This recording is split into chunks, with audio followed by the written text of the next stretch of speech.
Привіт знову. Ми повернулися з Чорногорії, Албанії, цього нашого турчика, який там от посиланнячко буде.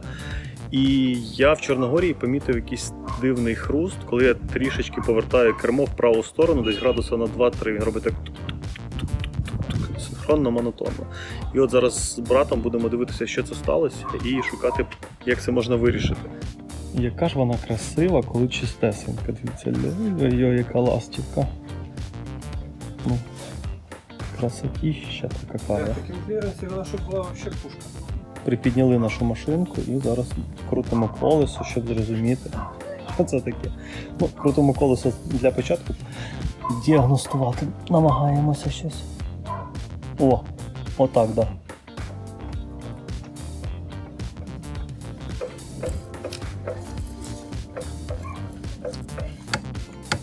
Що ти робиш, скажи?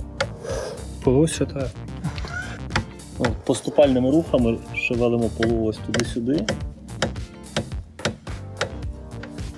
І так, перший нюанс. Почали відкручувати колесо. Наші на монтажі нам його не докрутили. Взагалі, от крутяться легесенько, не були зажаті. Бачите, машинка після мойки і вся вода, от повністю болт не був затиснутий, вода пішла по всьому болту. Ось на цих трошечки менше, але грізюки налетіло, а ми якраз їздили в Албанії по таких дорогах, що мама мила дуже пильно. Це все сюди пішло. Ось тут по отворам, що туди вода затікала, пісочок набивався. І вже традиційно, тільки ми починаємо займатися машинкою, як ви думаєте, що починається? Правильно, дощ. Бачите, ми взяли нашу качельку, трошки розібрали і можемо працювати навіть у дощ.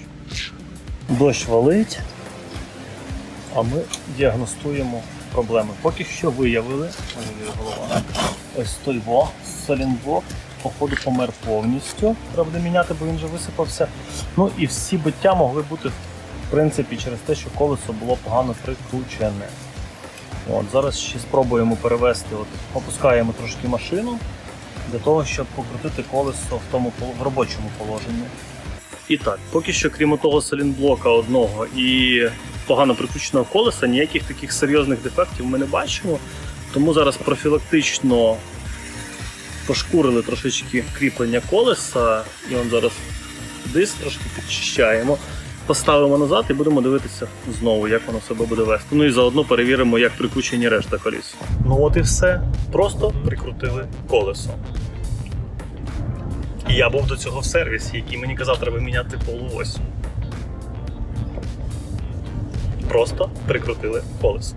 Ну і ви поняли, да? Лайк, підписочка, репост, оте все.